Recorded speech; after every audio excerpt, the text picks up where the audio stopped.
Good morning. मैं doctor सरिता कुमावत आपको आहार एवं पोषण फूड्स एंड न्यूट्रिशन विषय पढ़ा रही हूँ। फूड्स एंड न्यूट्रिशन के सिलेबस के अनुसार आपके 7 चैप्टर 7 पाठ कंप्लीट हो चुके हैं और 8वां चैप्टर विटामिन हम इन दिनों पढ़ रहे हैं। विटामिन 2 तरह के होते हैं, एक वसा में घुलनशील और एक जल में घुलनशील। तो वसा में जो घुलनशील विटामिन थे, विटामिन ए, डी, ई, के, वो हमने कंप्लीट कर लिए हैं और जल में घुलनशील विटामिन हम इन दिनों पढ़ रहे हैं। तो पिछले लेक्चर में भी मैंने जल में घुलनशील विटामिन सी के बारे में पढ़ाया था। आज भी विटामिन सी का ही कंटिन्यूएशन चल रहा है। उसमें हमने पिछली बार विटामिन सी के स्रोत पढ़ाए थे, विटामिन सी का आरडीए यानी रिकमेंडेड डाइटरी अलाउंसेस कितनी दैनिक आवश्यकता होती है और विटामिन सी के कार्य। अब आज विटामिन सी के कमी के जो प्रभाव हैं वो हम पढ़ेंगे। तो आज का टॉपिक है विटामिन सी की कमी के प्रभाव, deficiency symptoms of vitamin C. Vitamin C की कमी कुछ दिनों तक अगर हम नहीं खाते हैं विटामिन सी तो शरीर में दिखाई देने लगती है और इसकी कमी का जब प्रभाव होता है वो हम किसी बीमारी का नाम एकदम नहीं दे सकते। सबसे पहले विटामिन सी की कमी से कोलेजन के निर्माण में कमी आती है। जो कनेक्टिव टिश्यू होता है, कोलेजन का निर्माण नहीं हो पाता और जोड़ों में दर्द रहता है। जिसके भी विटामिन सी की कमी होती है उसी व्यक्ति के जोड़ों में, भले वो बच्चा है बड़ा है, तो जिसके कोलेजन का निर्माण नहीं हो रहा है उसके जोड़ों में दर्द होने लगता है, उसको चिड़चिड़ापन रहता है और उसको रक्त अल्पता यानी एनीमिया रोग भी हो जाता है। जब विटामिन सी की कमी हो रही है उन दिनों घाव भी बहुत धीरे धीरे भरता है और संक्रमण बहुत अधिक होता है। इन्फेक्शन बार बार और तरह तरह के इन्फेक्शंस उन पीड़ित लोगों को होता है जिनके विटामिन सी की कमी होती है। और अगर बच्चों के विटामिन सी की कमी होती है तो शिशुओं का विकास की गति रुक जाती है, उनका डेवलपमेंट जो है वो रुक जाता है। तो अगर हम इन चीज़ों को देखें तो हम ये नहीं कह सकते कि विटामिन सी की कमी हो गई है। हम इसके बाद में ब्लड टेस्ट करवाते हैं। ब्लड टेस्ट में डब्ल्यूबीसी का टेस्ट होता है और डब्ल्यूबीसी के टेस्ट में हम देखते हैं कि विटामिन सी की मात्रा उसमें कितनी है। उसके अलावा हम यूरिन टेस्ट भी करवाते हैं और यूरिन टेस्ट में भी विटामिन सी का एक्सक्रीशन देखते हैं कि कितने मात्रा में विटामिन सी विसर्जित हो रहा है। तो कितना विटामिन सी विसर्जित हो रहा है और कितना डब्ल्यूबीसी में है, रक्त में है, इस तरह से हम जब देखेंगे कि विटामिन सी दोनों में ही मतलब विसर्जित ज़्यादा हो रहा है और शरीर में है ही नहीं, तो फिर हम देखते हैं कि बच्चों में जो विटामिन सी की कमी होती है तो हम उसे इन्फेंटाइल स्कर्वी यानी बच्चों की स्कर्वी कहते हैं। और अगर विटामिन सी की कमी एडल्ट में, बड़ों में होती है तो हम उसे वयस्कों में स्कर्वी यानी एडल्ट स्कर्वी कहते हैं। तो पहले हम इन्फेंटाइल स्कर्वी, बच्चों में स्कर्वी के सिम्टम्स यानी लक्षण पढ़ते हैं। बच्चों में अगर विटामिन सी की कमी हो जाती है तो कुछ लक्षण दिखाई देते हैं, जैसे बच्चों में कमजोरी आ जाती है, वो बहुत ज़्यादा खेल कूद नहीं पाते हैं, काम नहीं कर पाते हैं तो उनको कमजोरी रहती है, उनको थकान रहती है, वो कोई भी चीज़ को उठा नहीं पाते हैं, बहुत ईगरली और बहुत खुश होकर कुछ भी काम नहीं कर सकते हैं, उनको आलस रहता है। जैसे बच्चे दौड़ दौड़ के काम करते हैं लेकिन जिनको विटामिन सी की कमी होती है वो ये देखते हैं कि हम थोड़ी देर बाद काम कर लेंगे, थोड़ी देर बाद उठेंगे, ऐसे थोड़ा सा जैसे उठने का काम है तो थोड़ा सा रख के काम कर लिया या फिर मतलब किसी और को कह दिया, तो आलस भरा हुआ रहता है जब भी विटामिन सी की कमी होती है बच्चों में, और उनको चिड़चिड़ापन हो जाता है और उनके वजन में भी कमी आती है, वेट लॉस भी हो जाता है उनके। विटामिन सी की कमी से जब स्कर्वी हो रहा है तो स्कर्वी जो इन्फेंटाइल स्कर्वी है उसमें बच्चों के फीवर होता है, बुखार रहता है, उनको डायरिया रहता है, दस्त रहती है और वॉमिटिंग यानी उल्टी रहती है। उल्टी, दस्त और बुखार उन बच्चों को आए दिन रहता है। उसके अलावा चूँकि कोलेजन नहीं बन रहा है इसलिए जो मसूड़े होते हैं, गम्स भी बहुत सॉफ्ट हो जाते हैं, मसूड़े कोमल हो जाते हैं और वहाँ से रक्तस्राव यानी ब्लीडिंग होना शुरू हो जाता है। और रिब्स का आकार बढ़ जाता है, जो पसलियां हैं शरीर की उनका आकार विटामिन सी की कमी से स्कर्वी में बढ़ जाता है बच्चों में। और इन्फेंटाइल स्कर्वी में बच्चों के पैर और जांघों में सूजन रहती है और उनमें दर्द रहता है। इवन अगर अपन उसको पैर को हिलाते हैं, मोड़ते हैं, पैर को हिलाने और मोड़ने में भी परेशानी होती है, इतना मतलब इन्फेंटाइल स्कर्वी में दर्द रहता है। फिर जो लंबी अस्थियां होती है, लॉन्ग बोन्स, उनके किनारे भी चौड़े हो जाते हैं, जैसे रिकेट्स में होते हैं वैसे इसमें भी लंबी अस्थियों के किनारे चौड़े हो जाते हैं। फिर अस्थियों में जो कैल्सिफिकेशन है, मतलब बोन्स में जो कैल्शियम फॉस्फेट आके जम जाता है, एक अघुलनशील लवण बना लेता है और बोन्स को मजबूत बनाता है, तो वो बोन्स में रुक जाता है, मतलब अस्थियों का कैल्सिफिकेशन रुक जाता है और अस्थियां जो है वो सॉफ्ट हो जाती हैं, बहुत ही नरम हो जाती हैं।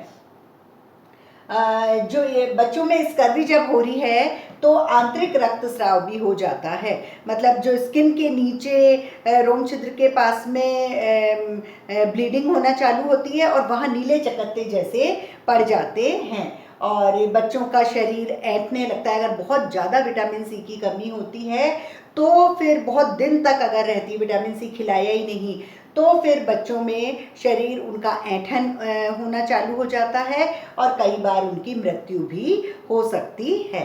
ये सब था बच्चों में स्कर्वी, इन्फेंटाइल स्कर्वी। लेकिन जब विटामिन सी की कमी वयस्कों में होती है, वयस्क करीब 6-8 महीने तक विटामिन सी खा ही नहीं रहे हैं, तो फिर वयस्कों में स्कर्वी हो जाती है, उसको एडल्ट स्कर्वी कहते हैं। एडल्ट स्कर्वी में करीब इसी तरीके के सिम्टम्स हैं, थोड़े से डिफरेंट सिम्टम्स होते हैं। जैसे वयस्कों की जो त्वचा होती है वो बहुत रूखी सूखी और खुरदरी हो जाती है, उस त्वचा पर थोड़ी फुंसियाँ होना चालू हो जाती है और त्वचा के जो रोम छिद्र होते हैं वो फूल जाते हैं और त्वचा के रोम छिद्र फूल जाते हैं और रोम छिद्र के आसपास में रक्तस्राव भी होने लगता है, जिसे हम पेटेचियल हेमरेजेस कहते हैं। पैच मतलब एक जिसको बोलते हैं ना, एक अलग से एक पैच बनाते हैं, तो वो जो है छोटे छोटे से पैच हो जाते हैं, इसलिए उसको पेटेचियल हेमरेजेस बोलते हैं। हेमरेज मतलब रक्तस्राव। तो त्वचा के नीचे जो रोम छिद्र हैं वो फूल जाते हैं, फुंसियाँ हो रही है और वहीं ब्लीडिंग भी होने लगती है, इसलिए उसको पेटेचियल हेमरेजेस कहते हैं। विटामिन सी की जब एडल्ट में कमी होती है तो एडल्ट स्कर्वी में मसूड़ों में सूजन आ जाती है, उसके अलावा घाव देर से भरते हैं। वही जो अगर कोलेजन की कमी है तो घाव देर से भरते हैं, उसी के कारण बोन्स कमज़ोर हो जाती हैं। जो हमारी हड्डियां हैं, जो भी एडल्ट स्कर्वी से जो पीड़ित होता है उसमें बोन्स कमज़ोर हो जाती हैं, उनको इन्फेक्शन की संभावनाएं बहुत ज़्यादा होती हैं। फ्लू, खांसी, जुकाम, सर्दी, वो विटामिन सी की जब कमी होती है तो उन वयस्कों में संक्रमण यानी इन्फेक्शन बहुत ज़्यादा और बहुत जल्दी जल्दी लगता है। उनके जो उपास्थियाँ होती हैं, कार्टिलेजेस, जो मतलब सॉफ्ट वाली जो बोन्स होती हैं, उपास्थियाँ, और जो मसल्स होती हैं, मांसपेशियाँ, वो विटामिन सी की कमी से वयस्कों में टूटने लगती हैं। मतलब मांसपेशियाँ भी टूट रही हैं, अधिकतर अच्छे से काम नहीं कर पाती हैं और उपास्थियाँ भी टूटने लगती हैं। जोड़ों में दर्द रहता है क्योंकि उपास्थियाँ और मसल्स टूट रही हैं, बोन्स भी कमज़ोर हो रही हैं, इसलिए जोड़ों में दर्द होता है, जॉइंट्स में, और जॉइंट्स थोड़े सॉफ्ट भी हो जाते हैं, मुलायम भी हो जाते हैं। आप सामान बहुत ज़्यादा उठा के और नहीं ले जा पाते हो तो जोड़ों में दर्द रहता है और जोड़ मुलायम हो जाते हैं। और चूंकि कोलेजन नहीं है, कम बन रहा है, इसलिए दांत बहुत ढीले हो जाते हैं, कमज़ोर हो जाते हैं और कई बार दांत टूटने भी लगते हैं। जब विटामिन सी होता है तो हमारे शरीर में आयरन का अवशोषण ज़्यादा होता है, लेकिन जब विटामिन सी नहीं है और इस हद तक नहीं है कि कितने महीनों से नहीं खाया है, तो उन वयस्कों में आयरन का अवशोषण बिल्कुल नहीं हो पाता, और आयरन का अवशोषण नहीं हो पा रहा है तो आयरन का लेवल, आयरन का स्तर शरीर में कम हो जाएगा और अत्यधिक रक्तस्राव भी होता है उनमें, और थोड़ी सी चोट लगने पर भी रक्त बहुत जल्दी निकलता है। तो इस तरह से जब आयरन का अवशोषण भी नहीं हो रहा है, रक्तस्राव भी बहुत ज़्यादा हो रहा है, तो शरीर में ब्लड की कमी होने से रक्त अल्पता अर्थात एनीमिया रोग हो जाता है। तो इस तरह से मैंने पिछले लेक्चर और आज वाले में विटामिन सी के बारे में पढ़ाया। पिछले में मैंने विटामिन सी के सोर्सेज, विटामिन सी के आरडीए यानी दैनिक आवश्यकता और विटामिन सी के फंक्शन पढ़ाए। और आज हमने विटामिन सी की कमी के प्रभाव, मतलब अगर डेफिशिएंट होता है विटामिन सी तो क्या होता है। तो विटामिन सी जो है अगर कम होता है तो घाव देर से भरता है, जोड़ों में दर्द होता है, कोलेजन कम होता है, विकास की गति कम होती है, ये सब होंगे। लेकिन जब हम WBC का टेस्ट भी करते हैं कि भाई उसमें विटामिन सी का लेवल क्या आया, यूरिन का टेस्ट भी करते हैं, तब पता चलता है कि विटामिन सी का लेवल बहुत कम है। तो जिसमें कम होता है उसमें स्कर्वी नामक रोग हो जाता है। लेकिन जब बच्चों में होता है तो उसको बच्चों की स्कर्वी, इन्फेंटाइल स्कर्वी कहते हैं। जब ये स्कर्वी एडल्ट में, वयस्कों में होती है तो हम उसको वयस्कों की स्कर्वी यानी एडल्ट स्कर्वी कहते हैं। दोनों के ही थोड़े थोड़े सेम सिम्टम्स हैं, लेकिन ये सारे लक्षण जो हैं वो जब स्कर्वी हो जाती है तो बच्चों में पाए जाते हैं। बच्चों में कमजोरी होती है, थकान होती है, आलस होता है, चिड़चिड़ापन होता है, वेट लॉस हो जाता है, वजन कम हो जाता है, उनके बुखार, उल्टी, दस्त होते हैं, उनके मसूड़े कोमल होकर उनमें से ब्लड निकलने लगता है, उनकी जो रिब्स है, पसलियाँ, उनका आकार बढ़ जाता है, पैर और जांघों में बहुत सूजन रहती है, दर्द होता है, उनको हिलाने मोड़ने में परेशानी होती है। फिर जो लंबी अस्थियों के किनारे हैं वो भी रिकेट्स की तरह चौड़े हो जाते हैं और अस्थियों का कैल्सिफिकेशन भी रुक जाता है, अस्थियाँ सॉफ्ट हो जाती हैं, नरम हो जाती हैं और आंतरिक रक्तस्राव भी होने लगता है स्किन के नीचे। और बहुत दिन तक अगर विटामिन सी की कमी है तो शिशुओं का शरीर ऐंठने लगता है और ऐंठन आने के कारण कई बार बच्चों की मृत्यु भी हो जाती है।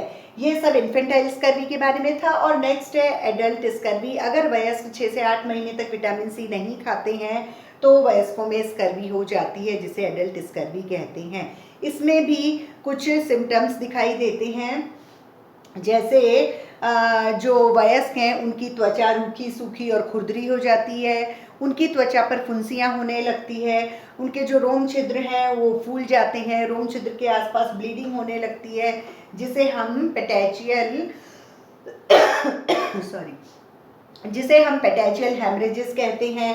चूँकि कोलेजन नहीं बनता इसलिए घाव देर से भरता है, बोन्स बहुत सॉफ्ट हो जाती हैं, कमज़ोर हो जाती हैं, संक्रमण बहुत ज़्यादा होने लगता है उनमें और उनकी उपास्थियाँ और मांसपेशियाँ टूटने लगती है, जोड़ों में दर्द रहता है, जोड़ मुलायम हो जाते हैं। कोलेजन चूँकि कम है इसलिए दांत ढीले और कमज़ोर होकर टूटने लगते हैं।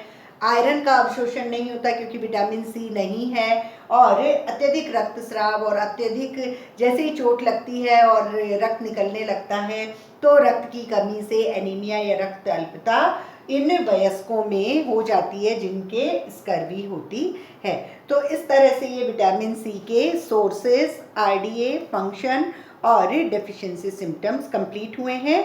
और नेक्स्ट टर्न पे हम वाटर सॉल्युबल विटामिन बी के बारे में पढ़ेंगे।